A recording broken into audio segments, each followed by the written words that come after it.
Yo, what is up guys, Grim here, and today we're going to be talking some more Synthesis League. So with the complexity of this mechanic, I decided I would start putting out a little bit of a mini-series each day with what I have discovered. So far I've been focusing pretty hard on global modifiers and trying to build memory chains. This is just one element to Synthesis League because it's so big and crazy.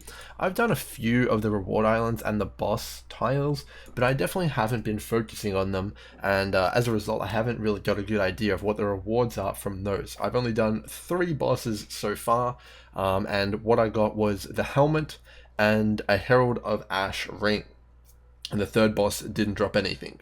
I have to say that these bosses definitely weren't on the level of Delve, but they were pretty impressive and they were pretty cool.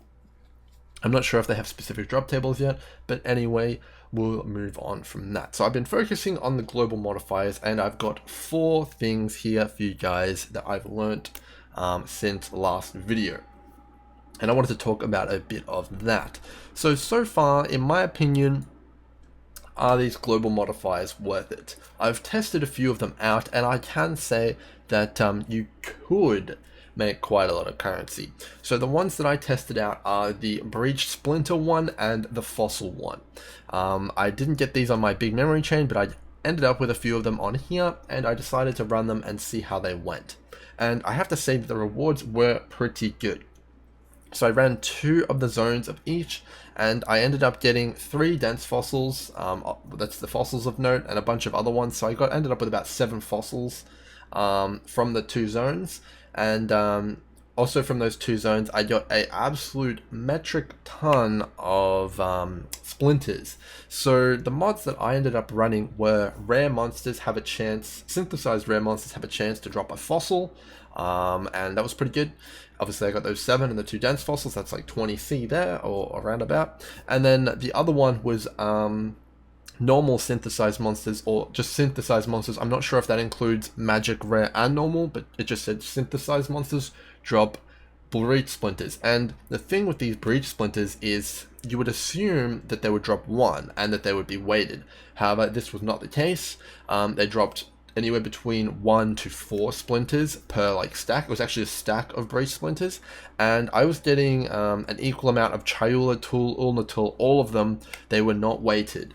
I'm not sure if this is a bug, but it was very, very cool, and I got 15 Chayula splinters out of that all up. Maybe I was lucky, but that's what I got. So taking that into account, just from those 2 islands, I got about 15C, maybe 20C of splinters, and I got 2 dense fossils. Obviously that's maybe lucky from those islands, so that's about 40C. So I mean, in theory, if I do that over 20 islands instead of 2, I mean that's maybe 400C from those 2 modifiers, and that could be interesting. Also worth noting, I also did have the synthesized chest modifier on there, so that may have affected the drop rates as well. They weren't just the normal base rate of monsters. So those 2 modifiers were quite impressive, and I think that is grounds to kind of push it further and see how much currency you can make from a full run.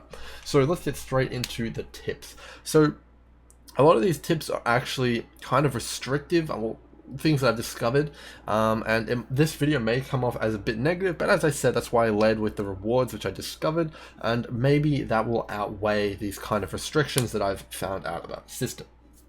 So the first restriction I found out is that memory modifiers can spawn in duplicates. So what I mean by that is, you can see here I have synthesized monsters have a 1% chance to drop a currency item.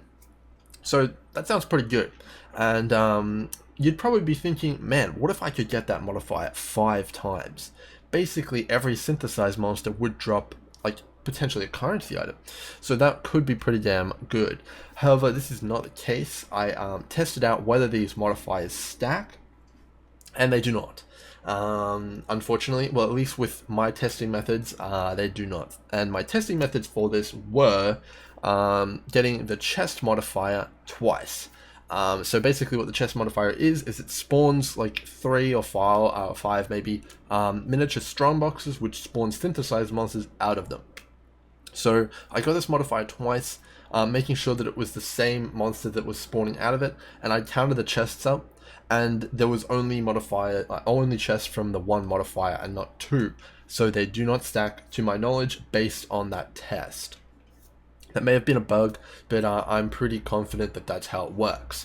So when you're looking at these, and I see a lot of these massive long lists on Reddit as well, the lists aren't actually as effective or as long as you might be led to believe because of the duplicate modifiers. So I have multiple duplicates already on here. I've got the XP one doubled up. I've got the currency item one doubled up. So I've already lost 2 modifiers because of that.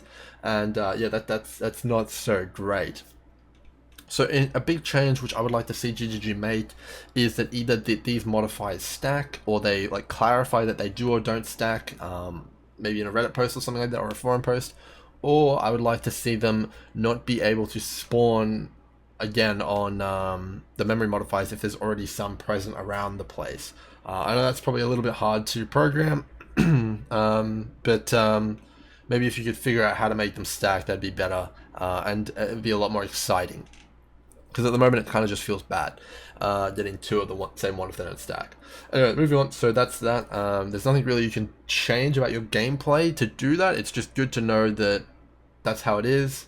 And if there is indeed a global modifier cap, that if you get unlucky, you could actually just not get as much loot, which is unfortunate.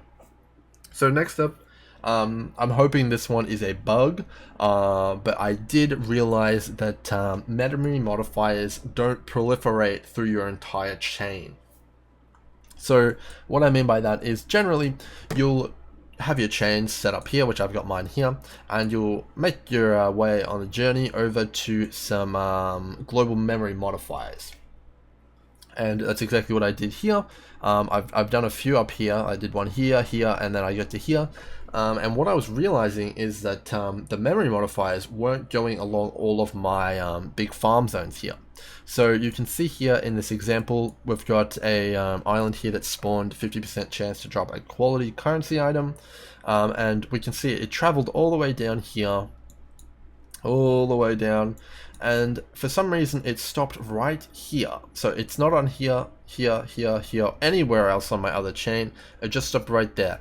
And that's definitely a pretty big drawback to the system, because now not only does it take a large amount of time investment to get to these memory modifier tiles and try and get them on all of your farm zone, but now they don't even spread through your entire farm zone. Like out of this one, I only got it on one of my tiles. That's definitely not optimal, to say the least. So yeah, definitely hoping it's a bug. I would really like to see that change, because yeah, you have to put a lot of effort in to get these things going. We're talking hundreds of maps here overall to get a full run, and it's definitely a bit of a kick in the teeth not having it spread. So that's that one. Definitely be mindful of that. I think it has something to do with range, maybe, of the chain, how far away it is, because obviously this is quite a big snake here. I'm like 1, 2, 3, 4, 5, 6, 7, 8, 9, 10 to get there. So maybe that has something to do with it. I know on the shorter ones, when I just come around like over here or over there, they do actually indeed spread effectively. But yeah, maybe look into that, GGG, if you end up figuring out this information for this video. So yeah, just be aware of that one. The next one up is a little bit interesting, and it's kind of another like just discovery that I have had about the system, and that is that most of the monsters, well, not most, maybe a lot of them, we'll just open up some footage here real quick, so I can show you guys. Yo, what is up? That's definitely not what we want. But what I want to show you guys is that synthesized monsters are not the majority of monsters in these situations. We'll fast forward here, and I want you guys to kind of like watch here. You'll be able to see, maybe if we just jump in a memory zone here, that a lot of these monsters are not synthesized. And all of the modifiers, in fact, specify that the monster has to be synthesized. So you'll see when I go into the zone here, These monsters up here, which you can see at the top here, the ones which look like a wireframe, those are the synthesized monsters. Any monster that doesn't look like a wireframe, like these monsters down here, these skeletons, those are not synthesized, and they will not get any of the global modifiers applied to them. So you can see monsters there weren't synthesized. I'll get 2 packs of synthesized ones there, which is good.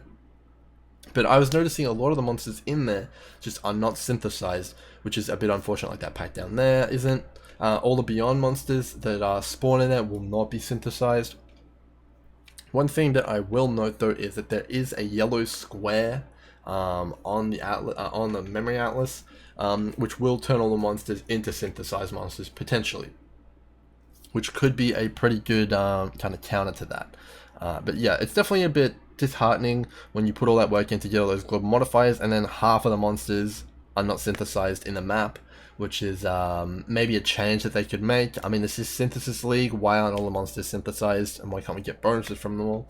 But yeah, maybe that would make it too good, but I don't think we're in danger of that just yet. Anyway, moving on, with that in mind, the next thing I wanted to talk about is planning out your route. Now this is currently also a bug, but I figured out a workaround. So currently in the league, when you go to plan out your map, kind of your snake to get to something, like say I want to go over here, maybe I plan out a big course up here, and then I'm like, cool, okay, that's gonna work.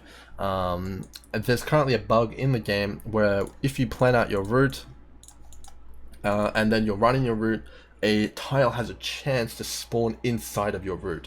So let's say I'm running this, I ran this tile, and the memory atlas ticks and it decides to spawn a new tile and it spawns it right here. What that'll actually do is not only block your path, but it will also delete the piece from your inventory that you had planned.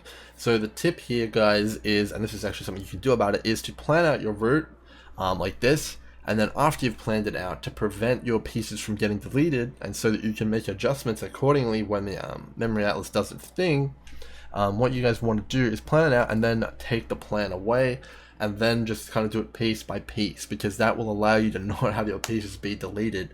Because going from 10 pieces down to 8, down to 9 is kind of like a big penalty, and will maybe be the difference between you getting to a piece that you want to get to and not getting there. Especially if like something like one of your 4 pieces gets deleted. That's definitely a pain and has happened to me already. So those are going to be my tips. I want to emphasize that this is pretty much all just criticism of the global memory modifier kind of mechanic. There is plenty of other things to do in synthesis. The boss farming, obviously, the reward tiles. Now a lot of these on my current atlas are pretty lackluster. Obviously we have a lot of jewelry, weapons, and armor, which is a bit yikes. But there is definitely some good ones. In terms of rewards, I actually have gotten a 6th link off one of these, which is pretty cool. One of these actual islands, it was in the chest, so there are rewards there. It just depends whether or not you can get to them. So maybe that's a better strategy for synthesis other than global rewards. You just go for the reward islands. We will have to see. And then obviously also there is the synthesizer, and that has definitely been figured out by people on Reddit, which is big props to them. I've been looking at it closely, and I will be making videos about that and making item bases with that. Currently I've been trying to sell fractured item bases, but no one's really at a point where they have the need for them yet, it seems. So we'll just have to, oh, how ironic, it's bugged. We'll just have to wait and see what the market does with that. So that's gonna be the video, guys.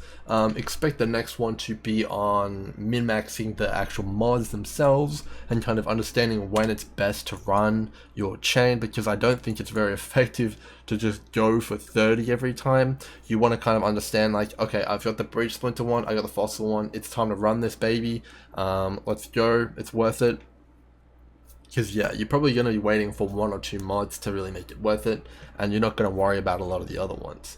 So that's going to be the video, guys. Hopefully you guys have enjoyed, and we're figuring out this thing together piece by piece, and maybe we'll actually be able to make it good like we did with Betrayal. I'll see you guys in the next one. Cheers.